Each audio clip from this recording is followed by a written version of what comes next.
Hi everyone, welcome to episode 16 of SmugMug Live. We are fairly rattling through the episodes on this show. I'm delighted to have you all with me today, wherever you are in the world, of course. Good morning, good afternoon, good evening. It's always a pleasure to have you here on SmugMug Live.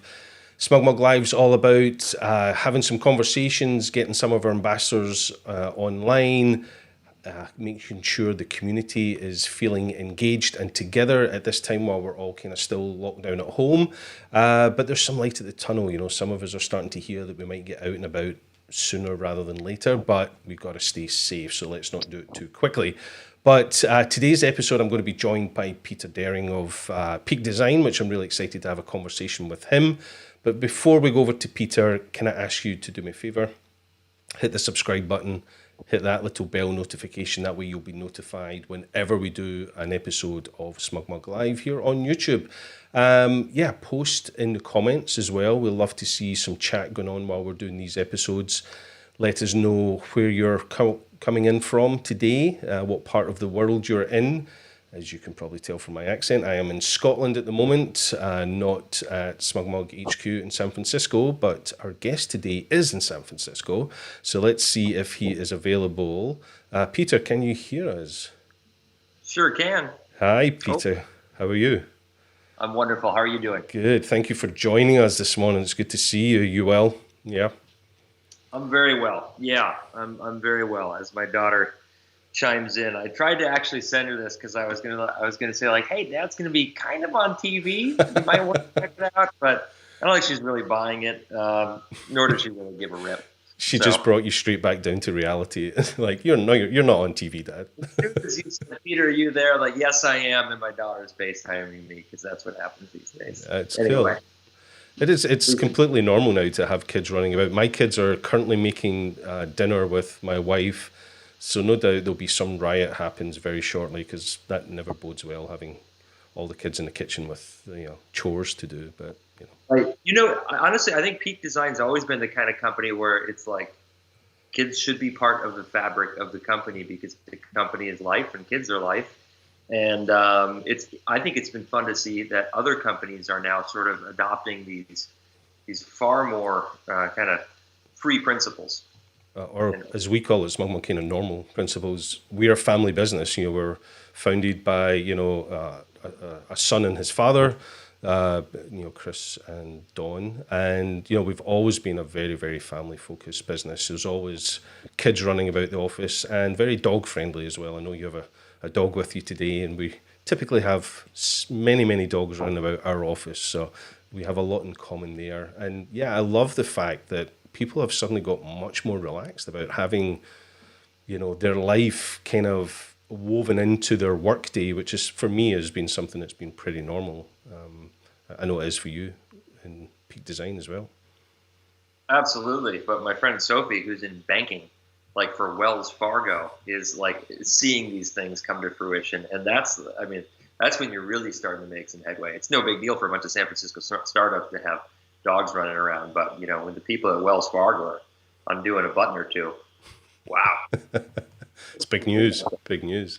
The other interesting thing is, the realization that so many people can work from home even after years of being told they can't. That is going to be a huge change. I know personally friends of mine who have been told, no, you can't work from home or you can't do split home and office work, and suddenly, well, what do you know, we actually can. So there's going to be a big change, I think, in that. Yeah, absolutely. And I think hopefully that's one of the positive things for the world. And I think it's also people realize that it can be just a partial, like even, yes, there are jobs like maintenance jobs, service jobs, these things like you think, oh, you need to be on site because you need to be turning a wrench. Well, sometimes you need to turn a wrench. But much of the time, you're doing management tasks and administrative tasks that can be done from the comfort of your home and allow you to be a more present member of your own family, a more present, parent or spouse. And that's a good. That's a really good forcing function that we've had happen here. Yeah, and it's nice being present as a parent, but boy, I would like a little break sometime soon. It's been a long few months. Yeah, it's kind of funny. I definitely have it. I have it pretty good in a certain way. I have it weird, right? So I never got married.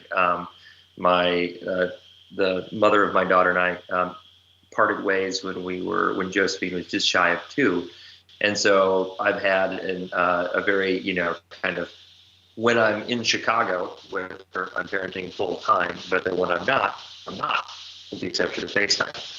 Yeah. So other parents never realize that young ones running around tugging at their shirt sleeves for everything is probably a different situation than I've got right now. Yeah. Unfortunately, Peter, you're breaking up quite badly at the moment, unfortunately. I don't know if just connection's a little bit weak at the moment on the call, but you're a little digitized at the moment, unfortunately. Can't see your charming face. It's very digitized. That's too bad. I wonder if the only thing I could think of is to go to pull out all the stops and just go to the cell phone signal. But is it any better at this point, Alastair? It's okay. Yeah, hopefully it'll stabilize. It might come and go, and viewers are used to it because so many people are streaming live these days, and so many people working from home that we're all using a lot of bandwidth. So you're just a little bit broken. It's something that always amazed me when I first started working in San Francisco. It's the home of modern technology, and yet it has one of the worst signals when it comes to in data connection. It's quite ironic. I guess so, yeah. I'm still, every time that I feel like complaining about data and streaming signals, I am simultaneously so blown away by what is happening right now. This is a real-time live conversation. You're in Scotland. There are people all over the world listening to this.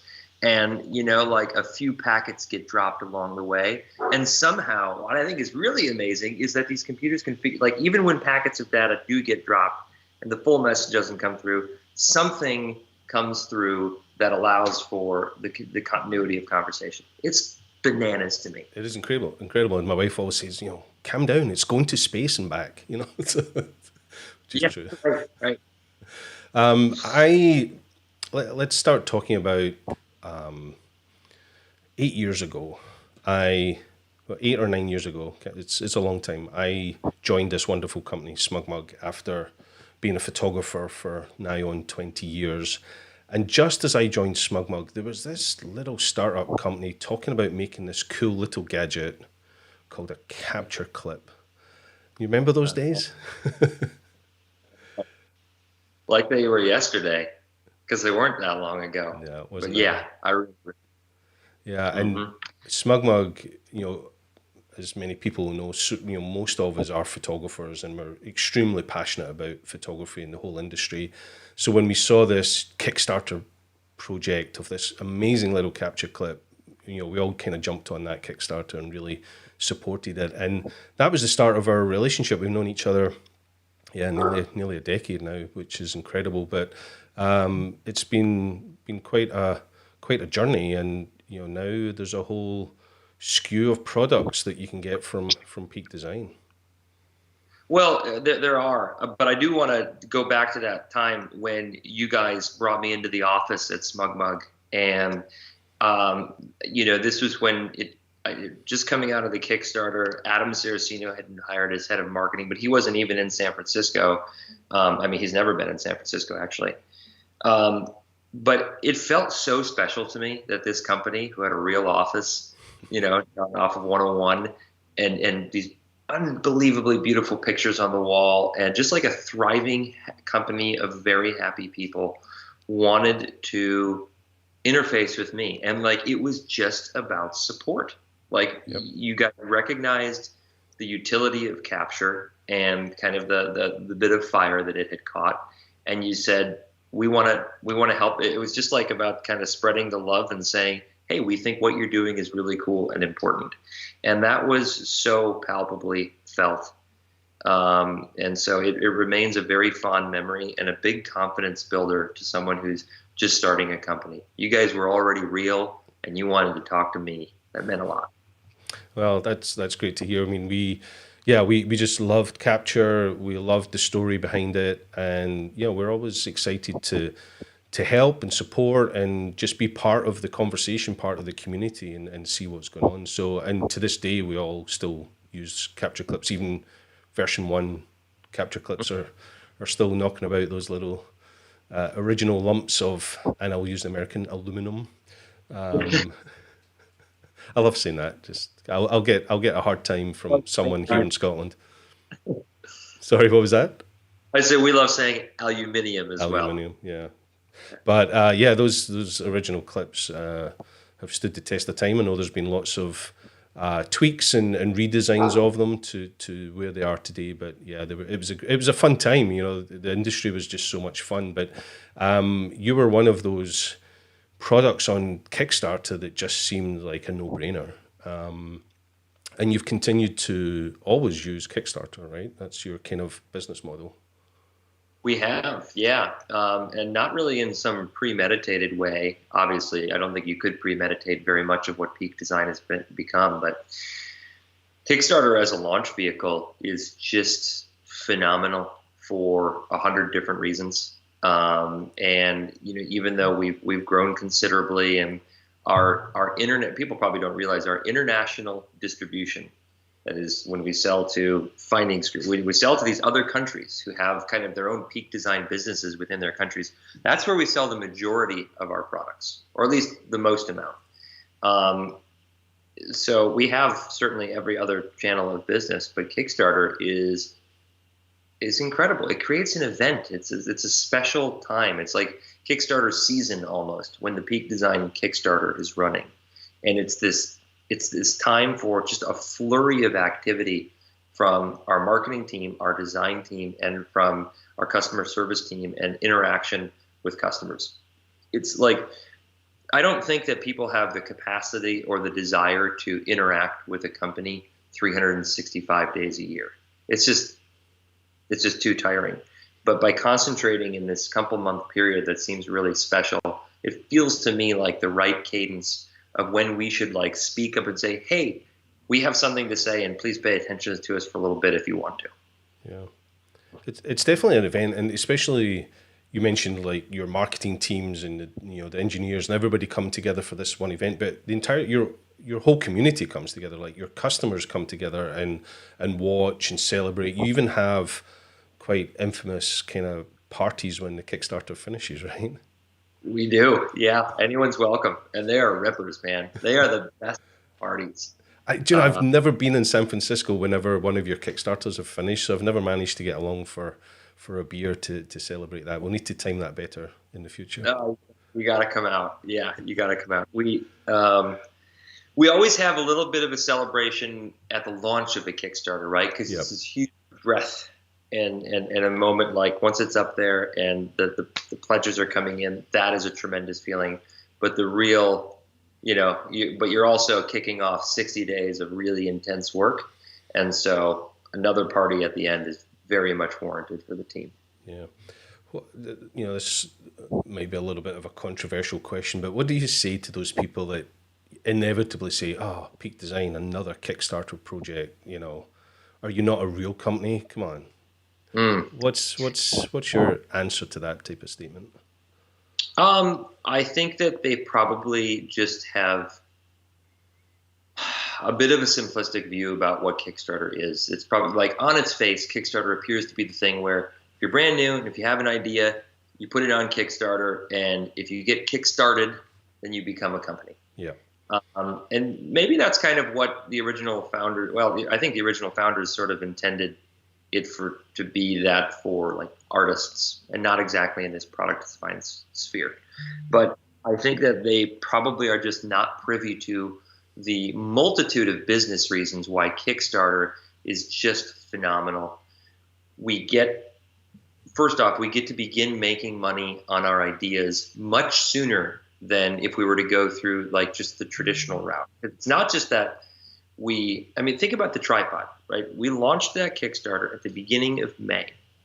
And that means we get paid a certain amount of money, in that case, $12.1 million, 75 days after that launch. So that was in July, end of July or beginning of August of last year. That money is critical for making those tripods, right? We didn't end up delivering those things until the Kickstarter backers were delivered, the majority in December, but we also have to use that money to pay for the initial wholesale units of Kickstarter, which we went live for wholesale in April. So that's like 10 months after. And then we don't get paid on that wholesale until usually about 45 days after it delivers. Right. And so cash flow is just one reason, but it's a critical reason why Kickstarter is extremely beneficial. And, one of the principal ways that we've been able to grow like we have without taking on money from private equity or venture capital or anyone else who that's just the way it works, unfortunately, is that the capitalists get in there and they end up making a good amount, like the majority of the value of the money ends up going to them because they've got the capital. Yeah. This is a way of democratizing the product world. And I think that's a good thing. It's not that I'm an anti-capitalist by any means. Of course not. I run a product company, for crying out loud. But I don't like that the concentration of wealth ends up winding up in the hands of those who already have the wealth. It's just so easy to make money when you've already got the money. Plug it into your investments here and feel good about yourself, But, and I shouldn't trivialize it. Of course, it's hard and there's risk and all of that. But Kickstarter allows Peak Design to keep the value of Peak Design within its employees. Yeah. And that's a good. And I think you as a brand have done so much to change people's opinion of what Kickstarter is. Even, forget about the products you're launching, what you've actually done for people's understanding of, revenue generation early to fund a project. You've taken it away from that, well, this is only to launch a company, to, this is a way to continue to be, a thriving business that, can provide products to its customers, and at the same time having the type of business you want to have. Mm-hmm. And that is something we're going to get into today about, prioritizing slightly different how your approach to business than others, and it's something we have a lot in common with. So yeah, I definitely think you've come a long way in changing people's opinion of Kickstarter, and I for one love to see I'm going to use the word kind of theater of using Kickstarter as a kind of tool. I know it's about raising the money and but it's also a nice way to celebrate all the hard work that's been done by the designers and engineers. Take that breath, launch it, and really have theater about it. Have a celebration about it. That's a beautiful way of describing it. It does feel like theater, and I also think that is like. That's something that is missed by so many companies when they launch a product. Certainly there will be a little bit of pride, but like this is like such an emotional release to see instantly those ideas, like that validation of the ideas. When that tripod campaign did $3 million in the first 24 hours, that team of engineers that had been working round the clock. Going and living in China for a month and really, really hard grinding it out work. When they saw that instant retribution or, that instant reward, I think it made their hearts sing. I mean, it did. We've had many a conversation about it. It's very, very meaningful. Yeah. Maybe at a period where suddenly just everybody was maybe a little bit exhausted and had slaved so hard to get this launched. It's like that breath of fresh air, that huge pat on the back that as a company you can celebrate and have the knowledge that all that work was worth it. Within 24 hours you're seeing the benefit of it. It's quite incredible. It is. Yeah. How annoying is my dog to you, Alastair? Not to me at all. To your neighbors, maybe, but not to me. I think they're fine. So it's just me on the list of who's annoyed at the moment. That's a reasonably small list. Absolutely love dogs. So the more dogs, the better at SmugMug. That's definitely how we go. We're quite used to Oh, I remember, my first visit to our headquarters in San Francisco. I remember, big, there's a big board meeting going on, and there's, people in suits doing some serious business going on in an office. None of them from SmugMug were in suits, obviously, but and then these dogs just crash through the door, and the whole meeting stops while everybody gets on the floor and plays with the dogs. So that's it's just the kind of way it rolls with us. So it's all good and no problem with it. So let's. You've mentioned it a few times. Let's talk about this thing. I'm Sure. very, very fortunate to have in my hands one of your travel tripods. You getting one? Yeah, you got to get one. Let's get Thanks. let's get a little bit geeky and talk about some of the toys. This is in an industry that ignore the dog's fine. In fact, you go outside and bring the dog in. That's even better. Well, I know, but his tail is like my walls are splattered with blood. This chair, I don't. If you can see, You've got your blurred background on, so we can't see. Ruining it, which is probably pretty cheesy for a photo guy to be using fake bokeh effect, but that way I don't have to clean up in the background. So, his tail is so it's crazy, and so it bleeds all over the place and just sprays the. What kind of dog? It's a silver lab. All right, let's see what happens here. This is where it all goes pear shaped, as we say. This could be either very entertaining or disastrous for Peter. Of course, the dog's just going to be blurred in the background. We're just going to see a tail, and it's all going to be blurry. But you might hear that tail too. We'll find out. We'll find out. It's cool. But yes, tripod. Yeah. I been in the industry over 20 years and have had many tripods. And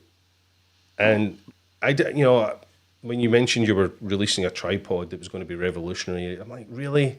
How, where can we go? What hasn't been done? But boy, yeah, you definitely changed the mold on this one, right? Thank you. There's no, the best tripod in the world is no use if you leave it behind, right? And the size of this is quite incredible. It's I have a big hands, but I can literally get my hand around it. It's about the size of one of our SmugMug water bottles, which is quite interesting. It's been incredibly well received, though. Well, what's funny about this is that long before I was a product designer of any kind, it was on that trip when I was 25. It was in Darjeeling, India, which is a really cool place, where I first sketched out the concept for a tripod, because the tripod I had with me was so large that it needed to be carried on the exterior of my pack. And it was constantly banging into stuff, and it's just not comfortable having this metal and plastic contraption that contacts rocks and stones and tables and all that. Like it's no good. And you're looking at the thing, and it's like, well, obviously, like it's just so full of negative space. Yep. Which seemed odd to me, considering, obviously they figured out that telescopic legs was a good idea. And so every tripod appears to care about space saving, and yet they just tried to cram circular tubes onto circular tubes, and circles just don't stack up well together. So when you first sketched this out, this is actually even before you launched Capture. Yeah, this is when I had worked 2 years as a construction engineer. And then I took a leave of absence after really 19 months, which is a hilariously short amount of time to work and expect to be able to take a leave of absence.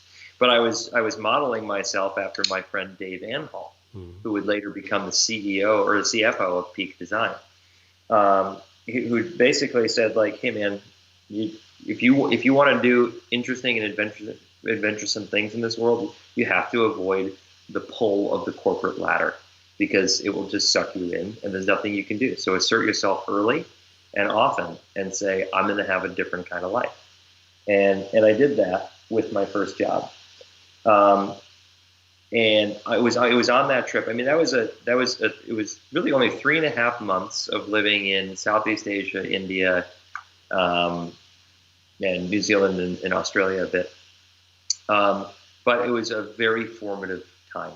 It's when I thought of capture. It's when I thought of the tripod.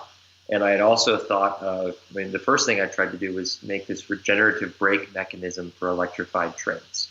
Believe it or not, that was like my first thing I thought really deeply about and was trying to, my focus became to quit my construction job because I could see that there was just too much bureaucracy, too many rules, too much red tape, frankly, too much alcoholism and divorce at the top. Not because the job is so hard. Construction is a really, really hard job, and it's very thin margins. And it's very, very machismo. And I like building things, and I liked much of the work, but there's a fair amount of toxicity, I think, that surrounds it. It's a really cool industry, and I'm consistently blown away by what mankind is able to build. But there were some ills that didn't sit very well with me. So this is what, 9 years in the making. 2008 is when the first sketch came about, so that's more like 12 years. 12 years, yeah. And now you finally launched it, and you launched it as a Kickstarter, which, as we mentioned, was hugely successful.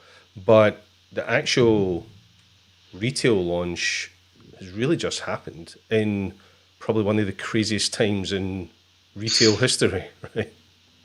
Correct. Yes, launching a product 12 years in the making in the time of coronavirus it's not quite a book or a movie, but it was definitely interesting for this company. Yeah. And what was going through your mind when you're thinking we were just about to launch this and the whole world is shutting down?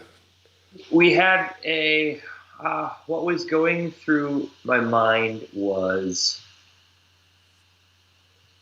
it was two things. It was, first off, like, those early days, it was just like so hard to talk about business. Yeah. And it's like, yeah, the economy's crashing, but who gives a shit? Like, this is worse than that. And then when it was kind of during that time when our sales had crashed, and it was just a really tough time to talk about business. I was really like striving. I knew that, like, holy shit, we got to save the business. We need to figure out how to do sales. That means launching Tripod, but we have to be really, we need to do that with social permission, right? You can't just go out there and say, check out this tripod we've been working our asses off on for 12 years, and it's awesome. Like, it would be so out of touch to do that without acknowledging what is, for literally every human, a new experience and a very... Oh, I think we have lost Peter, unfortunately. I don't know if you can hear us.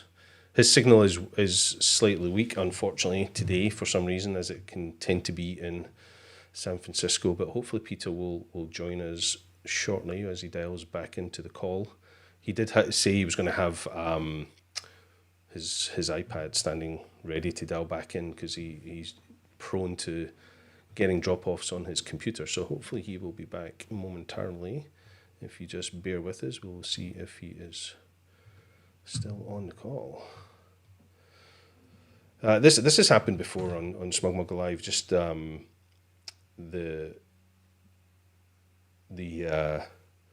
internet is a strange place. The data is not great at the moment, so I'm actually going to hang up on Peter and see if we can dial him back in.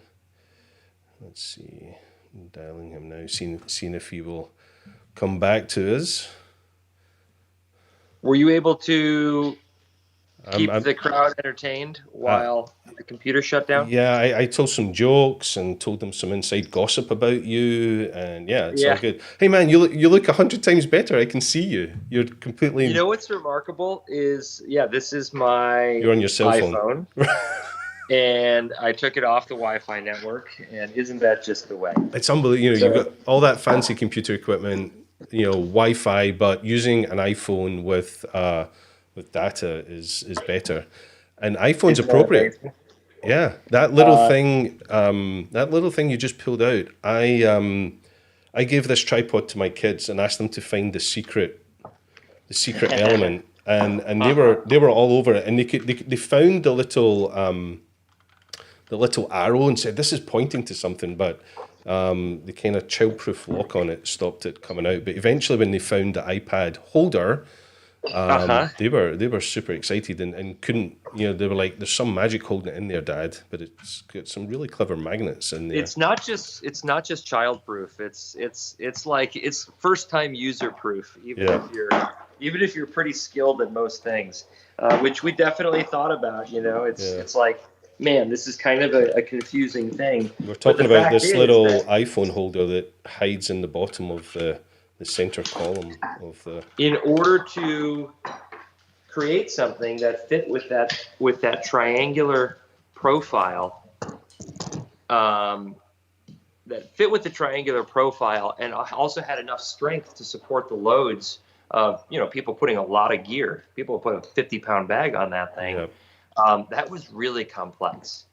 Tom and Kieran, that was a great collaboration of our engineering team figuring that one out. Well, now that you have your phone attached to it, we're getting a lovely tour of your beautiful new home that you have there. Thank you. Thank you. I'm glad that the data going down has meant that you've had to utilize your own product to hold the phone for this call. That's kind of fun.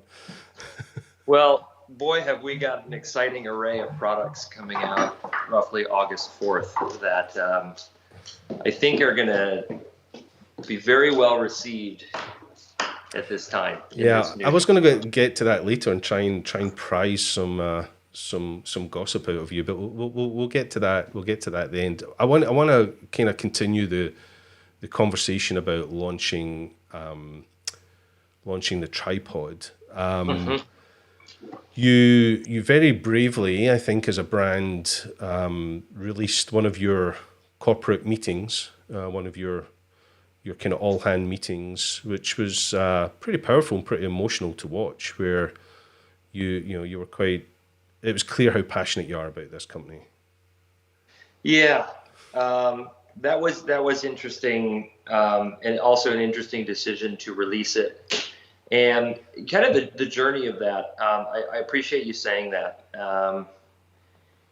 It's funny, like I've gone back and watched it on YouTube, and now that like things have settled down, I'm kind of like, I'm a bit embarrassed by it, I guess. I understand that, yeah, but because it was something that it had so much to do with the tenor of what everyone was feeling right at that very moment. We knew that, like, well, this thing's going to live on for a while.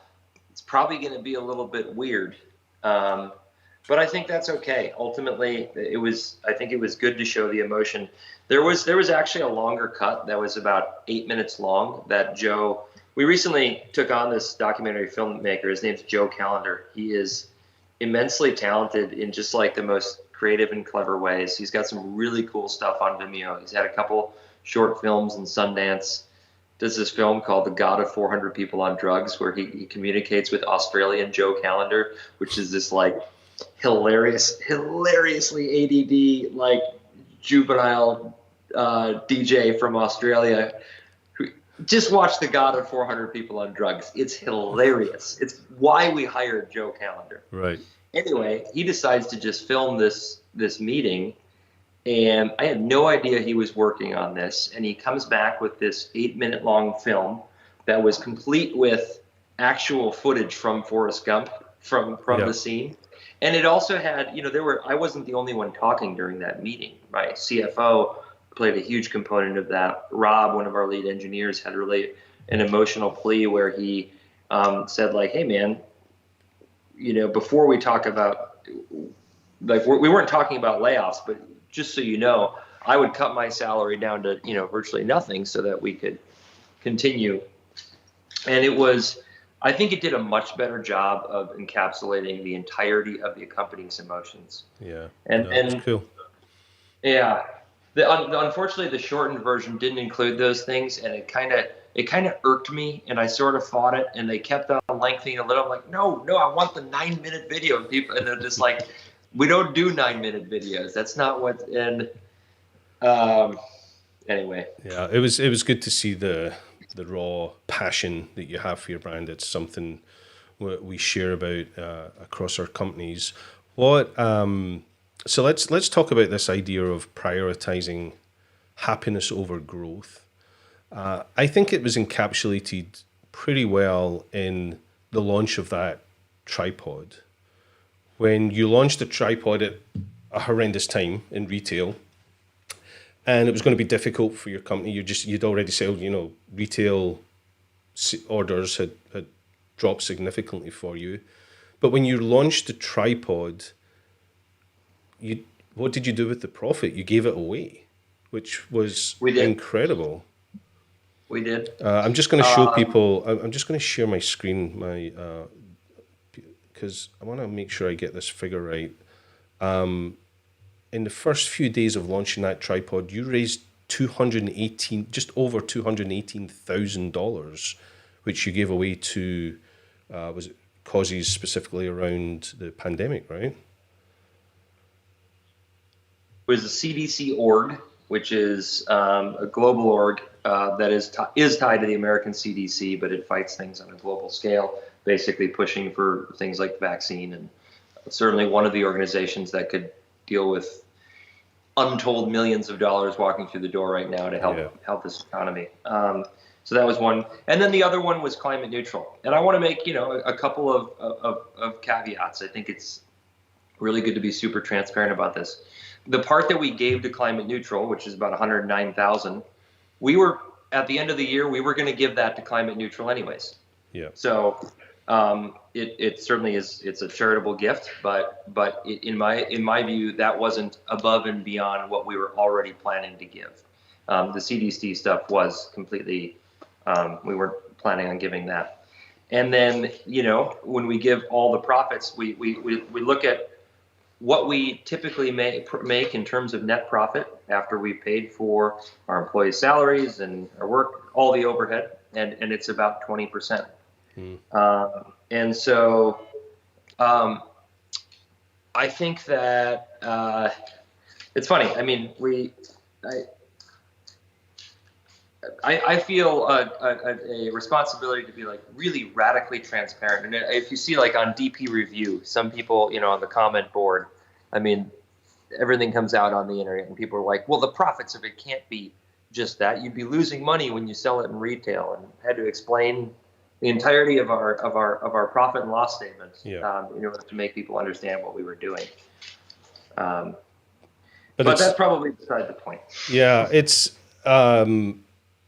it's at a time where most companies would be looking at how can we secure as much revenue for ourselves and maximize our profit.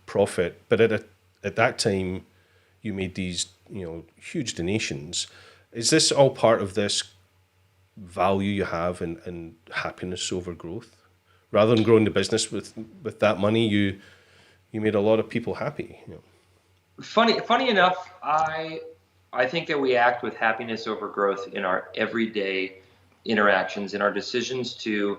I mean, it has almost everything to do with make sure you're only working because you want to work, and trying to hire people who are doing jobs that they're naturally good at and want to do. Like it shouldn't, and to make sure that you have enough time to spread it across your life in all the interests of life that you have. This is probably not the answer you're driving at, but with respect to the tripod launch and giving products, giving away the profits, that was in response to like a deep need to launch a product in a socially responsible way during that time. It would have been in really poor taste to like say to do something without this gesture to society, to say, hey, take a moment over here and pay attention to a material object when the whole world is falling apart, I felt like unless you coupled that with a really sincere and meaningful kind of give back to society, that it just wouldn't sit well with me. Yeah, So it felt crass in those first few weeks to talk about business, as you said, yeah, rather than, right.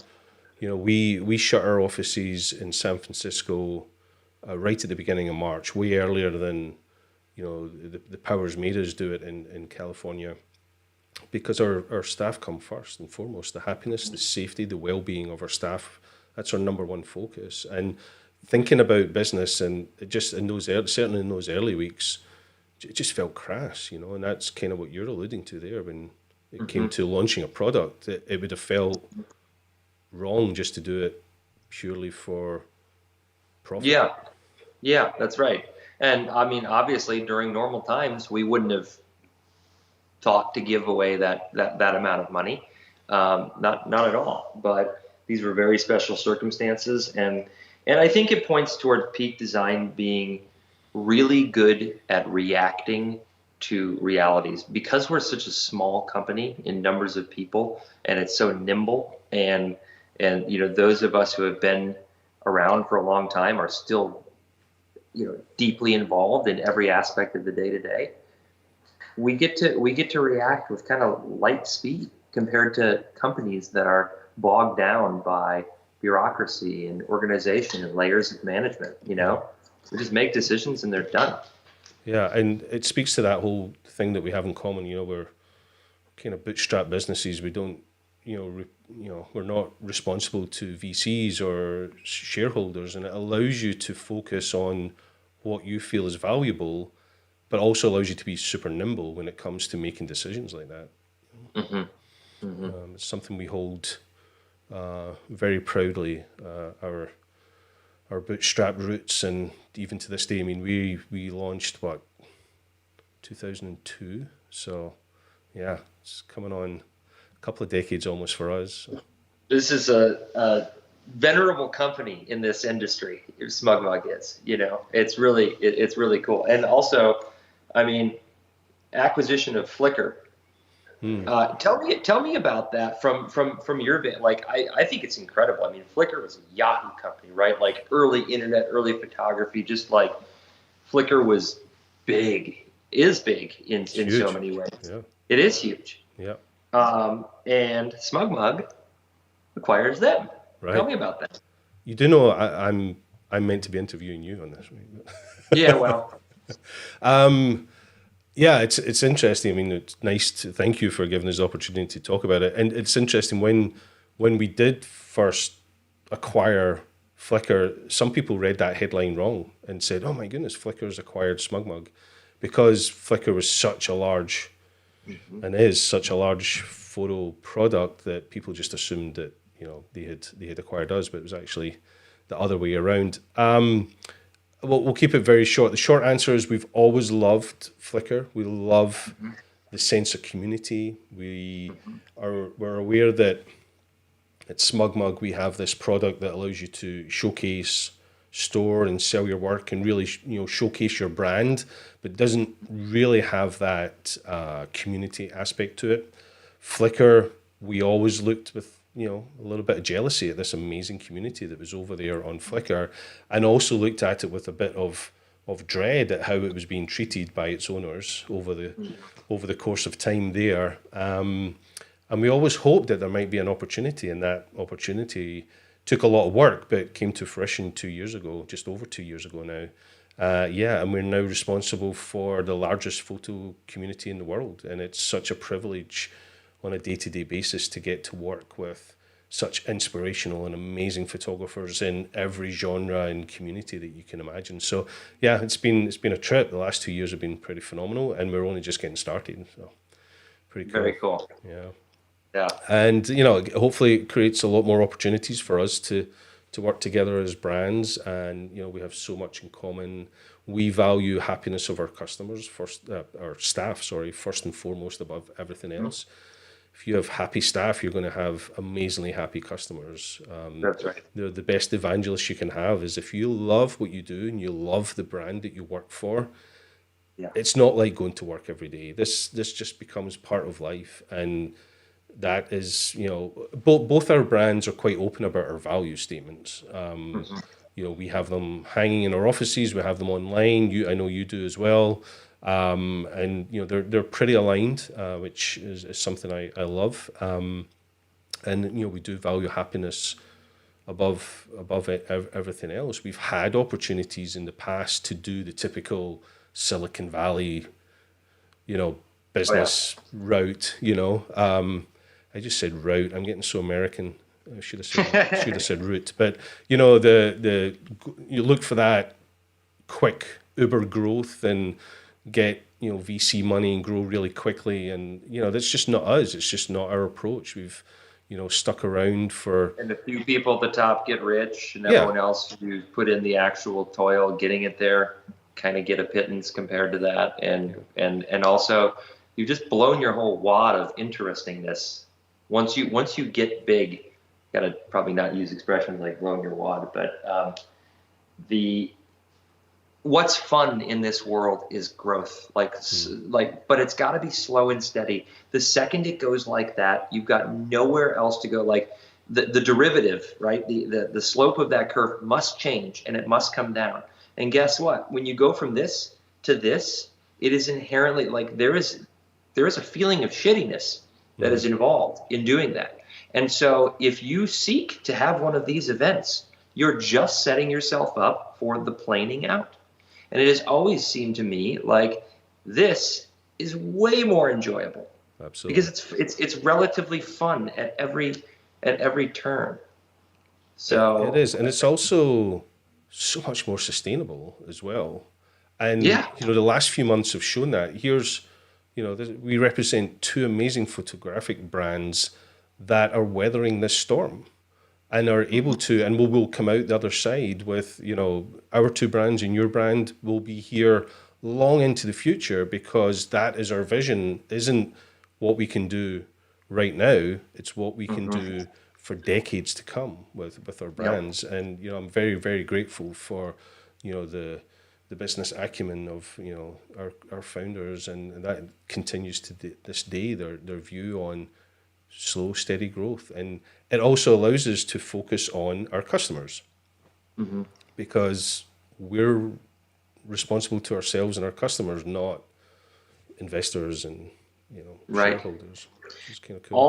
All one needed to do to acquire the business acumen is to have heard the story of the tortoise and the hare at a young enough age for it to make an impression. It's just nobody hears it. Nobody hears it. People like to see big pots of gold at the end of the rainbow, though, rather than a slow, steady race. Yeah, the pot's plenty big. It is, and there's plenty to go around.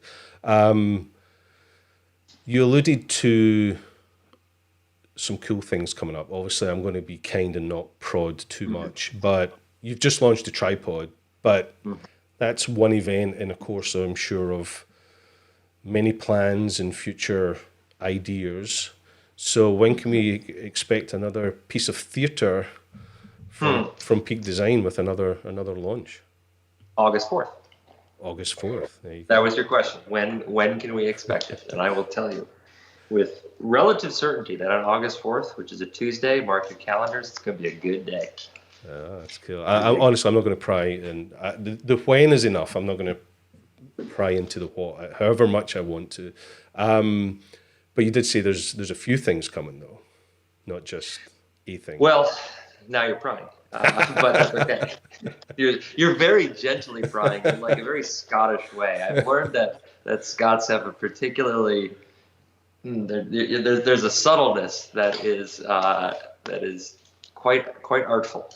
I'll take that as a compliment. I'll say this: I am as excited about these products that are coming out as I was about Tripod. And Tripod's something that was at least a seed of an idea for 12 years, and something that I worked on for a very long time. Similarly, these products are something that we have been thinking about for the better part of 8 years, I'll call it. and actively working on for 3.5 full years. And, I think that they are, yeah, so tempting to just No, we'll move on. I'm gonna be kind of move on. But when you have that date, which you said was what, August 4th? Mm-hmm.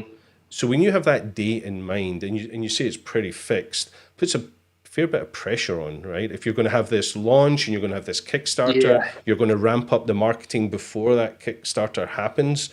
You puts a lot of pressure on it. Those are the dates we give ourselves is Kickstarter launch dates. They're the most significant dates that occur in our company. It's kind of the only deadline we give ourselves. And ultimately, the marketing team suffers the most under that deadline. The product team to a degree, but at the end of the day, it's the marketing team that has to make up for the product team's shortcomings in terms of timelines in order to make that date work. But we have found that, like, at a certain point, you just have to draw that line in the sand, otherwise you'll never get there. And it's a very, very sensitive topic when that actual date is. And we've had many, many internal dates for mobile, which are as early as a year ago today. We thought did I say anything? Never said anything. Never said anything. Good. You got an edit button on that thing? Beep. Anyway. Moving on. August So we 4th. will look forward. We will look forward to that, and I'll maybe go back and edit that. So that's fun. I don't care. I think I've probably already blown it in a multitude of interviews, and for those who care enough about Peak Design to be watching this, or about SmugMug, I think that's always been the inner circle, and it's totally fair to let a few things leak out, and I don't perceive the damage that, there's no opportunity for competitors to rush toward and beat us to the punch on these things. These products take years to perfect, and there is no copycat artist out there who could hear the whisper of an idea and have the years of critical thinking be injected into these products. So I hope I'm not being too cocky, but no, and if they do rush it, it shows, right? Oh yeah. The product's nowhere near as good. I cannot wait to get out and use this tripod. It's been all around the house, photographing kids and things, trying to stay creative for the last few months. But I cannot wait to get out and travel a little bit and do some travel photography. I mean, it is a travel tripod, so it needs to come traveling with me, and hopefully I'll be back in San Francisco before too long, and we'll get to catch up and hopefully see these new products, because I imagine you will have launched those products long before I'm traveling back to the States. I can't imagine me being back in the States before August, that's for sure, the way the world is at the moment. I'm staying out of the prediction game. I have no idea, but you're probably right. Yeah. Not getting involved in predictions, either pandemic-wise or politics or whatever, because I tend to lose all those predictions anyway. But listen, it's been great catching up with you. I'm sure you must have a pretty tired arm, because you've been holding that poor dog at arm's length for the whole interview. He's hilarious. If you don't physically touch him all the time, watch what happens.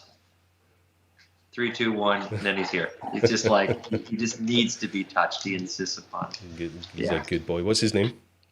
That's Luke. Luke. So you have more than one Luke in the business then.